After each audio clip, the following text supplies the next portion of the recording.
In this video, we will discuss class 10th science lesson number 1 chemical reactions and equations. In this chapter, we will study about chemical equations, balanced chemical equation, type of chemical reactions, combination, decomposition, displacement, double displacement, precipitation, neutralization, oxidation and reduction. Let's start. What is chemical reaction? Chemical reaction होता क्या है?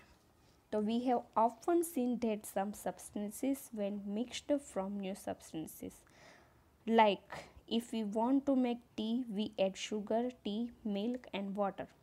On heating it turns into tea. Likewise, if you add 1 spoon of curd to lukewarm milk and keep it aside for few hours, then the whole milk turns into curd. कि हमारी daily life, routine life में जो होती है बहुत ही सारी applications होती है. जैसे कि हम घर में दही बनाते हैं तो सबसे पहले मिल्क को हम ल्यूकवार्म करते हैं, थोड़ा सा हल्का उसे क्या करते हैं, वार्म करते हैं, उसके बाद उसे ठंडा पड़ने देते हैं, उसके बाद उसमें कर्ड डालते हैं. आफ्टर फ्यू आवर्स उसे ऐसे ही छोड़ देते हैं, बाद मिल्क में से कर्ड बन जाता है. हमने ये सब पता है, हमारे घर पे भी होता है.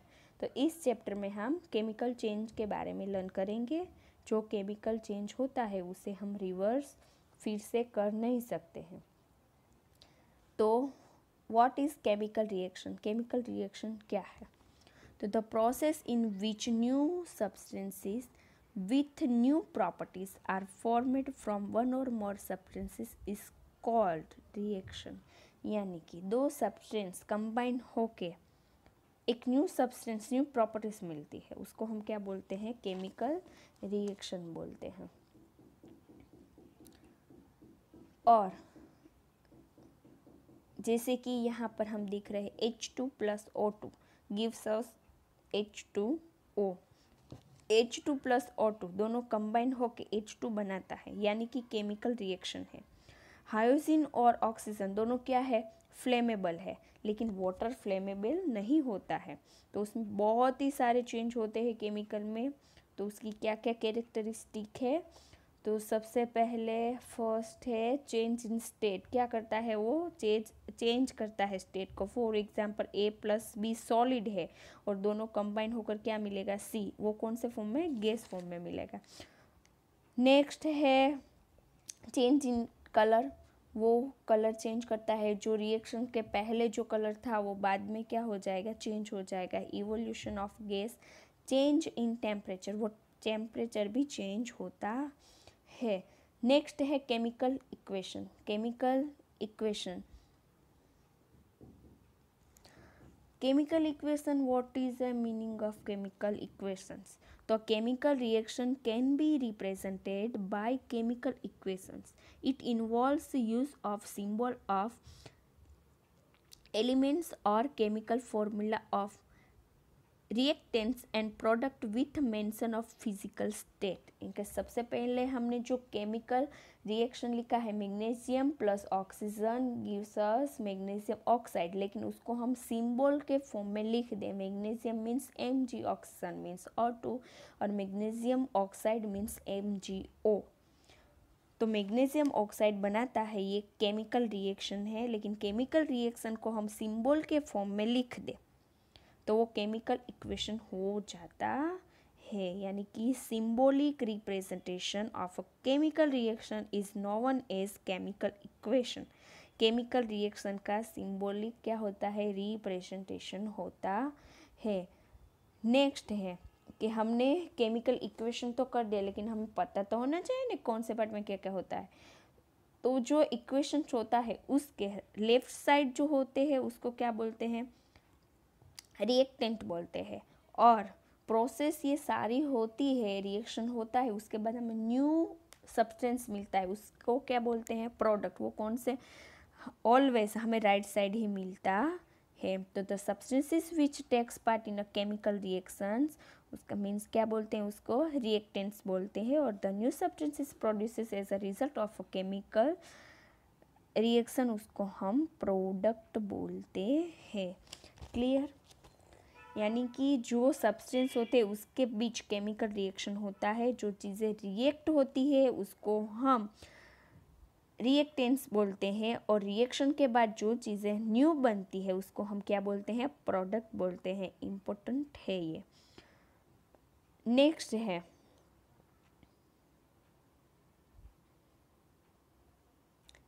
और जो एरो का हमें अभी ये साइन दिखा एरो का, वो बताता है कि Mg+O2 दोनों कंबाइन होकर ही MgO बनाता है। जिस तरह एरो वही केमिकल रिएक्शन की क्या है, रिएक्शन है।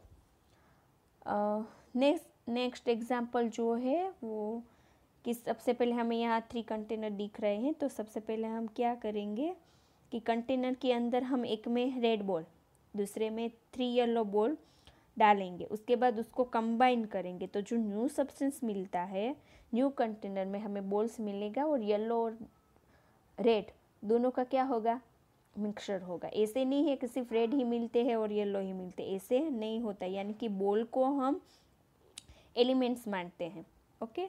और जो प्रोडक्ट्स है वो दोनों एलिमेंट्स कंबाइन होकर हमें जो प्रोडक्ट मिली है, न्यू प्रोडक्ट हमें मिलता है। यानी कि सपोज एग्जांपल, जो रिएक्टेंट में X है, क्या है, रिएक्टेंट में X है और उसके 4 एटम है, तो प्रोडक्ट साइड भी हमें कितने मिलेंगे, X के 4 एटम्स ही होंगे। ये याद रखना, ऐसे नहीं कि कम हो जाएगा, अगर कम होगा तो उसको हमें क्या करना पड़ेगा, बैलेंस करना पड़ता है।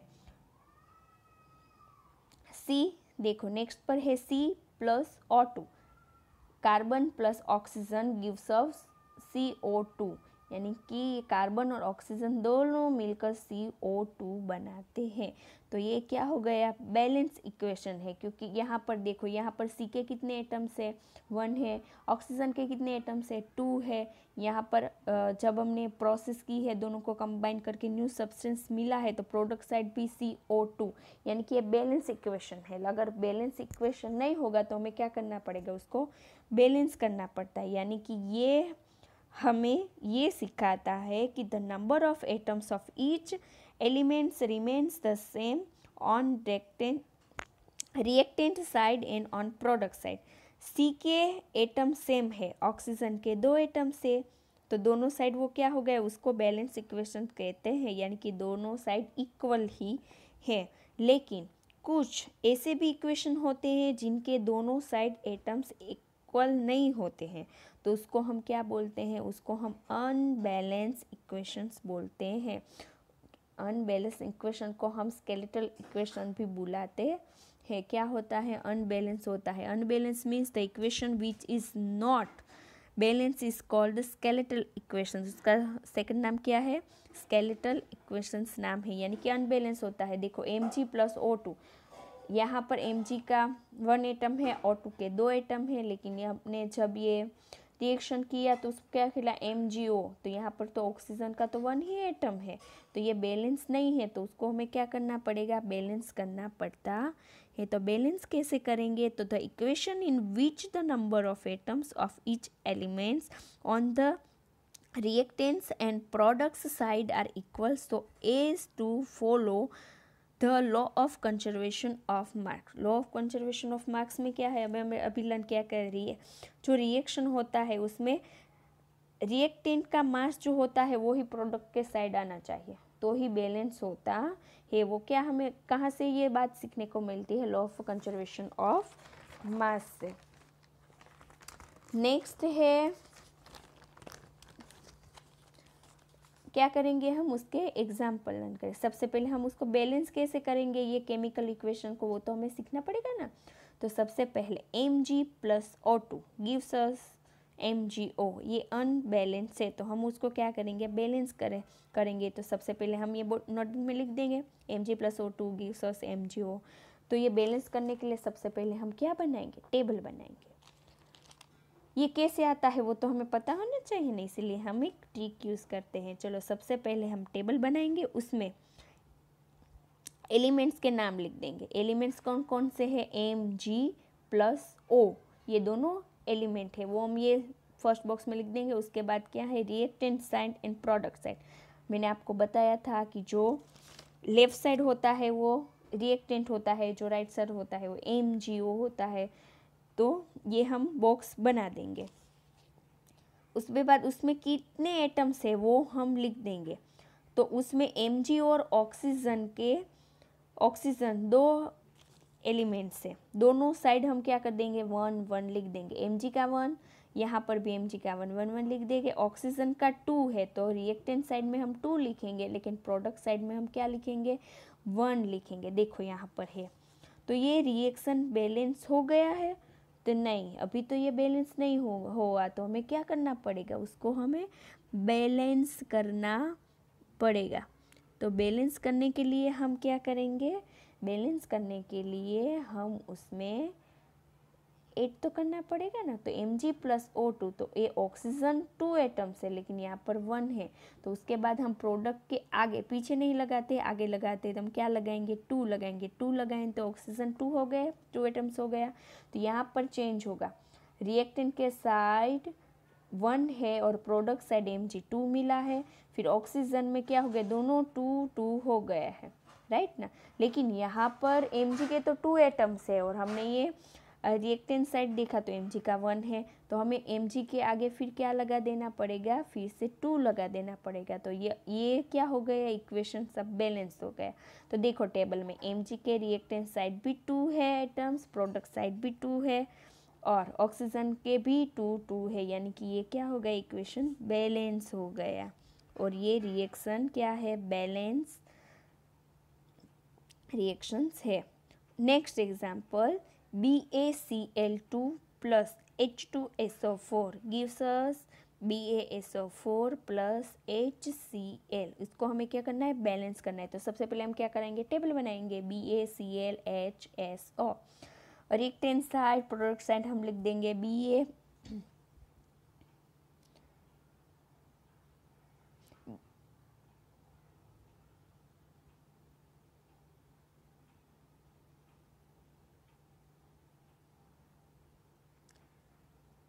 Ba के कितने एटम्स है, 1 है, 1।